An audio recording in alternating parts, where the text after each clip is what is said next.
Hello, I'm Kathy Greven from Greven & Co. We are financial strategists for life for our clients, where we like to create wealth using accounting and financial planning strategies.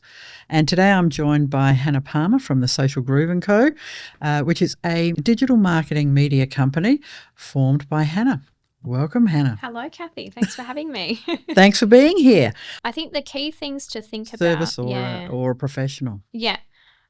I think figuring out what your messaging is a really good starting point, what you want to relay across to your consumers as well, because 9 times out of 10 it takes someone to see you 7 times on different platforms, and that's across everything, to either convert into a purchase or as a customer. Right. So you really need to be clear and consistent with your messaging, what your brand ethos is, what your mission statement is, what your core values are as a business, and what you can deliver that's different within your market as well. So that's another thing, is finding your niche. How are you different to everyone else out there?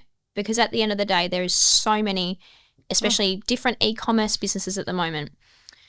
There's so many much. Different businesses. So you really have to figure out how you're going to stand out and cut through that noise. That's right. Yeah. And that's the challenge, isn't it? How do you cut through the noise and know if that's legit and trustworthy? There's been a fair bit in my financial planning world where there's been some bad behaviour in terms of people stealing other people's money, which is really sad, you know, and it was on 60 Minutes and, you know, it's really traumatic for people that coming to the end of their life when they find that, you know, these people are crooks and they've run away with their money and bought their villas in Tuscany and got their yachts somewhere, you know, all this sort of stuff. Yeah. How do you then translate trust through a message? And for me, it's sort of getting reviews and having other people talk on your behalf. 100%. But like what you said, you know, it's about the message, the core messaging. message. I've noticed a lot of brands at the moment, those that are standing out to me, there's quite a few new fashion and perfume lines really coming out hot at the moment. And it's actually the owners getting behind the camera and creating that really personable approach. Because at the end of the day, someone wants to feel connected to what they're buying. It's all about feeling and emotion behind it when they make a purchase or they become a client. So they feel like they're going to get something out of it.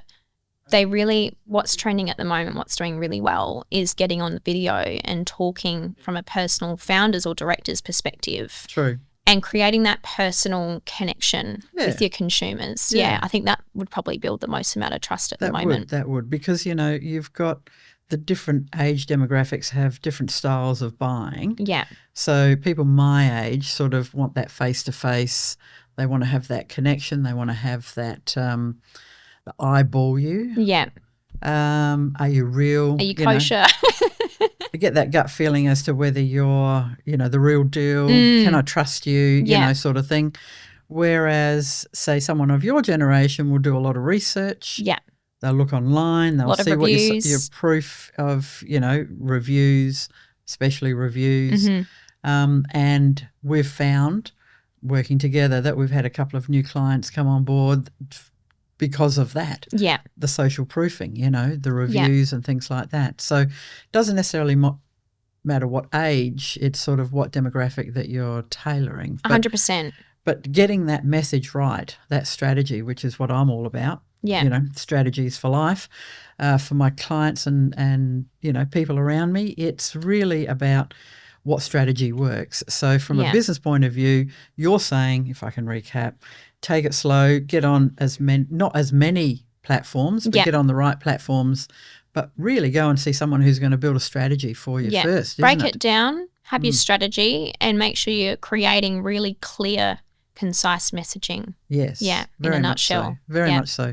Another question which I find interesting is the social opinions or online influencers, for example. You know, I find that which I read the other day, alarmed me considerably. There are quite a few influencers on TikTok that are espousing financial advice, and they're not financial planners, and my heart just sank, you know, or sort of went north or south. And I just thought, how, Yeah.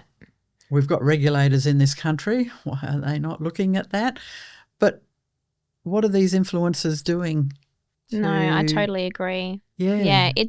And I've found it before as well. I'm not sure if I've told you, Kathy, but I'm actually a certified personal trainer as well. Are you? Yes. No, it's all coming out. It's all coming out now. The truth's coming out. So before I started the Social Greven Co, I was actually working at a gym part-time trying to build an online coaching business. Okay. And one of the struggles I actually found in that is that the online coaching scene and anything online, whether you're an influencer or you're a health practitioner or, all of these business coaches that are coming out with no business experience, yes, there is a lot of misinformation out there, and trying to cut through that as someone certified was way too difficult. I was like, this is just beyond, absolutely beyond. Okay. So I don't know where this is going to go long term. Right. And I genuinely get concerned at the amount of people that are listening to trusted sources that have a big following, yes, that are spreading misinformation, because a lot of them are getting sponsorships for, health vitamins. You should be taking this. Yes. But in fact, you could actually have a genetic defect that you could react to that pill, and then what happens? Who's responsible? responsible? Who's responsible? But I think it also comes down to you as a consumer being more switched on. Do your research, make sure you're reading websites, ingredients, yes, key sources, and doing thorough research and seeking different professional opinions yes, before taking someone's advice that you've seen in a 30-second reel online. I think that is good advice in terms of getting a second opinion. Yeah. This story that I alluded to where some people 12 million people lost their super money of $1.2 billion. Yeah. And I found during my reading and what's come out is that a lot of people didn't even eyeball the advisor. Mm-hmm. They spoke to someone over the phone who was more of a marketing person or, a first point of person, and they didn't really ask too many questions, possibly not get a second opinion. Although the reviews from the product provider said this was a good product. So, sometimes you can do all the right things and still get stung. Yeah. So all I know is that if you went to a financial planner, they have a professional indemnity insurance that should protect that person, and hopefully those 12 million people are under a financial planner's PI I really cover, hope so, and they get their money back. But, from that point of view, it's like anything. You would want to get two quotes. You do that, if you got an electrician to come to your house to, change a light bulb or whatever, you would get two quotes at a minimum to determine, is this, going to be... It's like when you see a doctor, right? If you don't like what the first doctor says and they're not taking you seriously, you go see someone else. Yes. So I think it's really you have to be really, really mindful when you're scrolling online these days. It's not just pick up your phone for a little bit of downtime. It's be mindful about it. Yes. Go through who you're following. And if you like an ad you don't see, just hide it from your feed or report it at the end of the day. That's true. So, I've made a rule myself. I never buy anything on Facebook. No, big no. Never. I mean, that looks good. I think I'll buy that, or that dress. Oh, that sounds click through. Yeah. And it's like, nope. How about not? I made that rule. I never buy anything on. I will go online and research, and do it that way. Yeah. And if I'm still comfortable, I might consider at that point. Yeah. But it depends on how much it is. But I tell you, there's so many weight loss stuff or medical stuff, that there's this new pink salt. Pink salt, and I've also seen a lot of ads recently. If you can't, the messaging is if you can't get the prescription at the doctor, they're basically referring to the Ozempic drug, is you wear these little sticker patches on your skin, and it's like, look like this in 30 days.